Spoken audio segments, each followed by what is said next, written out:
أعوذ بالله من الشيطان الرجيم بسم الله الرحمن الرحيم اللهم لك الحمد كما ينبغي لجلال وجهك ولعظيم سلطانك والصلاة والسلام على سيدنا محمد الفاتح لما أغلق والخاتم لما سبق ناصر الحق بالحق والهادي إلى صراطك المستقيم وعلى آله حق قدره ومقداره العظيم بسم الله الرحمن الرحيم وقال الذين لا يعلمون لولا يكلمنا الله أو تأتينا آية كذلك قال الذين من قبلهم مثل قولهم تشابهت قلوبهم قد بینا الآیات لقوم یوقنون آمنت باللہ صدق اللہ العظیم وصدق رسولہ النبی الکریم الامین ونحن علی ذلک لمن الشاہدین والشاکرین والمطمئنین۔ ناظر صاحب یہ جو آپ نے تلاوت فرمایا اس کا معنی کیا ہے؟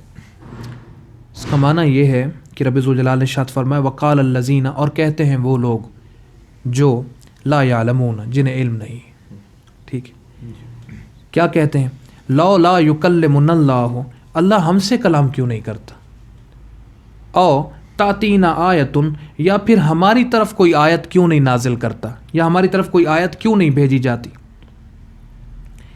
یہاں تک ان کا قول تھا۔ اب اللہ تعالیٰ اپنا قول ارشاد فرماتا ہے کذالک، اسی طرح قال الذین، کہا ان لوگوں نے جو من قبلہم، ان سے پہلے تھے، مثل قولہم، بالکل انہی کی مثل انہوں نے بھی قول کیا تھا، جیسا آج یہ کہہ رہے ہیں ویسا ان کے پچھلے بھی کہتے تھے، یعنی وہ بھی یہی کہتے تھے کہ اللہ نبیوں سے کلام کیوں کرتا، ہم سے کیوں نہیں کرتا، یہ آیتیں انبیاء پہ نازل کیوں ہوتی، ہم پہ کیوں نہیں نازل ہوتی۔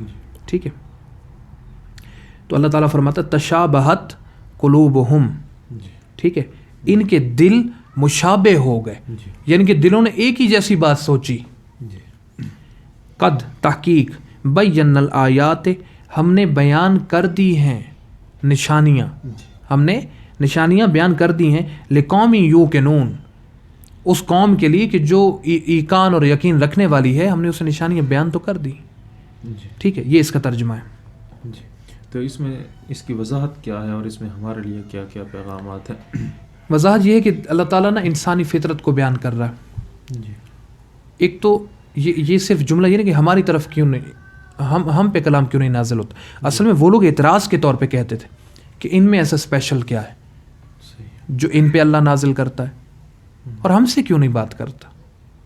ہم بھی تو وہی بات ہے کہ یہ کہنے والے جو لوگ تھے وہ اپنے آپ کو سردار اور بہت بڑے نسب والے اور نہ جانے کیا کیا سمجھتے تھے۔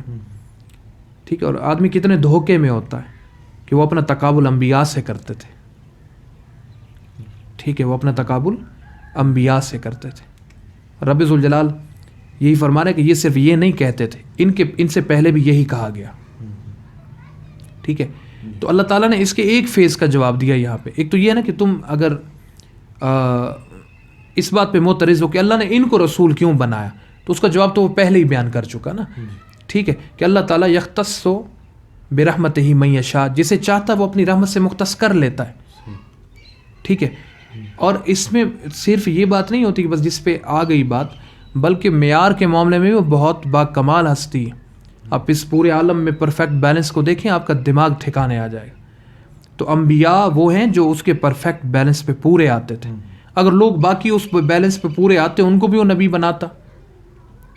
تو جو اس کے اس پرفیکٹ بیلنس پہ پورے آتے تھے، جن کی فطرتیں سلیم تھیں، ٹھیک ہے نا، جیسے ابراہیم علیہ السلام کے بارے میں رب ذوالجلال نے فرمایا نا کہ وہ رب ذوالجلال کی بارگاہ میں آئے بقلب سلیم، ایک سلیم دل لے کر تشریف لائے، حاضر ہوئے رب ذوالجلال کی بارگاہ میں۔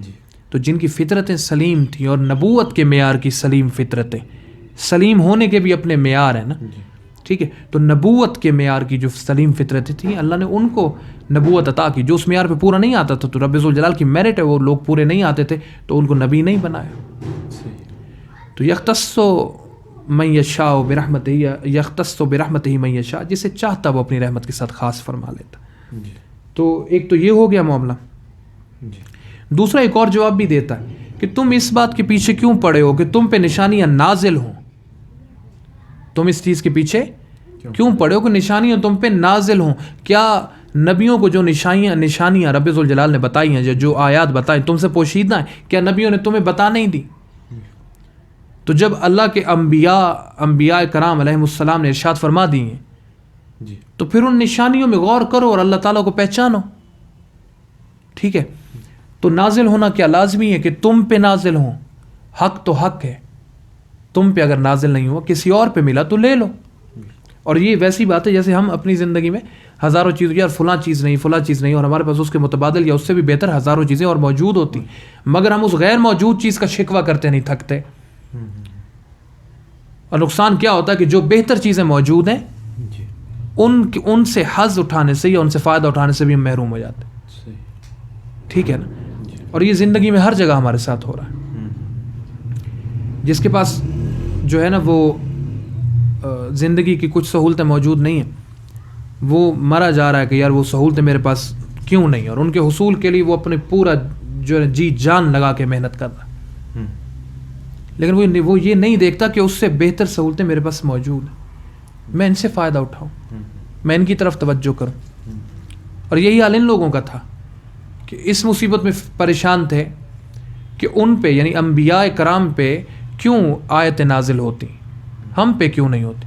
ارے یار یہ ایک شرف ہے, تم اس کے قابل نہ ہوئے تو ٹھیک, پر یہ تو تمہیں شرف حاصل ہے کہ تم اس نبی کو تو دیکھ رہے ہو. یار ہماری تو آنکھیں ترستی ہیں کہ یار ہم ان کو دیکھیں, تو تم ان کو تو دیکھ رہے تھے, ان کے جو نشانیاں ان پہ نازل کی جا رہی تھیں انہیں میں غور و فکر کرتے اور اپنا مدعا اور مقصد پا لیتے. تو اس میں ہمارے لیے پیغام ہے کہ جو موجود ہے اس کی طرف توجہ کرو. اللہ تعالیٰ نے تمہیں بھی بہت کچھ دے رکھا, تو اس کی طرف جب تم توجہ کرو گے تو اس سے تمہارا ایک سلسلہ چل نکلے گا, اور اللہ تعالیٰ پھر تمہیں وہ بھی دیتا جائے گا جو موجود نہیں ہے. اور علم کے معاملے میں تو اس پہ ایک حدیث موجود ہے کہ نبی پاک صلی اللہ علیہ وسلم نے فرمایا تمہیں جتنا علم ہے اس پہ عمل کرو, اللہ تمہیں اس چیز کا علم دے دے گا جسے تم نہیں جانتے. جو جانتے ہو اس پہ عمل کرو, اللہ تمہیں وہ چیز بھی دے دے گا یا وہ علم بھی دے دے گا جو تم نہیں جانتے. اور یہی ان کو کہا جا رہا ہے قرآن مجید میں کہ جو تمہارے پاس نشانی اگر تمہارے اوپر نازل نہیں ہوئی تو ٹھیک ہے, تم اللہ تعالیٰ کے اس معیار پہ پورے نہیں آتے کہ تم نبی بنائے جاتے, پر تم اس نبی کے دور میں تو ہو. سو اس نبی علیہ السلام سے ان نشانیوں کے بارے میں معلومات حاصل کرو, فیض حاصل کرو, اپنے دلوں کو روشن کرو. حقانیت تو تمہیں مل گئی نا, لیکن یہ تو الٹی روش ہے نا کہ کیونکہ تم پہ نازل نہیں ہوئی وہی تو تم وہی کا انکار ہی کر دو. اور بہت ساری چیزوں میں ہمارے ہاں یہ چل رہا ہوتا کہ جن لوگوں کو چیزوں کا علم نہیں ہوتا نا تو صرف اس لیے انکار کر رہے ہوتے ہیں کیونکہ وہ جانتے نہیں.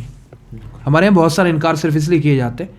میں نے ایک بات بیان کی مثال کے طور پہ, سامنے والا کہے گا نہیں یار میں نہیں مانتا, کیوں؟ اس لیے کہ اس نے کبھی سنی نہیں. اگر میں اس سے, اور کئی مرتبہ میرے ساتھ تو یہ ہوا کہ سامنے والے سے میں پوچھ لیتا ہوں کہ یار انکار کی وجہ تو بتاؤ, یہ انکار کیوں کر رہے ہو, کوئی دلیل نہیں ہوتی, غور و فکر نہیں کیا ہوتا اس پہ. ابھی غور و فکر کے بغیر ہی کہہ دیتے نہیں ہم نہیں مانتے. کیوں؟ اس لیے کہ انہوں نے سنی نہیں ہوتی, وہ جانتے نہیں. تو اپنے نہ جاننے کو وہ یہ سمجھتے ہیں کہ چیز ہے ہی نہیں. اور یہ تب ہوتا ہے جب انسان سمجھے یار میں سب کچھ جانتا ہوں. اور یہی وہ دھوکہ ہے جس کی وجہ سے انسان پوری زندگی حقانیت کو تسلیم کرنے سے پیچھے ہٹا رہتا ہے. تو اس ایک گفتگو میں بہت سارے پیغام ہیں اگر آپ دیکھے جائیں تو, اور ان کا حال بھی بیان کر دیا جو انبیاء کے سامنے تھے, اور ان کے آئینے میں ہمیں بھی دکھا دیا کہ تمہارے ہاں بھی یہ چل رہا ہے. تم بھی حقانیت کی بہت ساری چیزیں صرف اس لیے انکار کر دیتے ہو کہ تم جانتے نہیں ہو.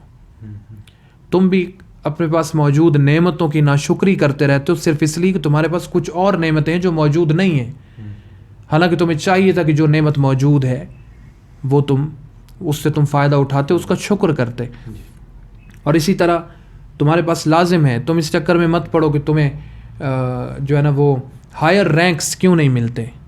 تمہارے پاس اس سے اور تمہیں نعمت چاہیے کیا کہ تمہارے گھر میں قرآن مجید رکھا ہے, نشانیاں موجود ہیں, اور تم صاحب یقین ہو, صاحب ایقان ہو, تو ان نشانیوں سے فائدہ اٹھاؤ, ان میں غور و فکر کرو اور اپنا دین دنیا ٹھیک کرو. یہ ہمارے لیے پیغام ہے اس آیت کے اندر, اس دور کے منکرین کے پیرائے میں. ٹھیک ہے, آج کے ناشکروں کو سمجھایا جا رہا. اللہ تعالیٰ قرآن مجید کے ظاہر سے ہمارے ظاہر کو اور قرآن مجید کے باطن سے ہمارے باطن کو اور قرآن مجید کے حقائق سے ہماری حقیقتوں کو مزین و منور فرمائے. واخر دعوانا ان الحمد للہ رب العالمین.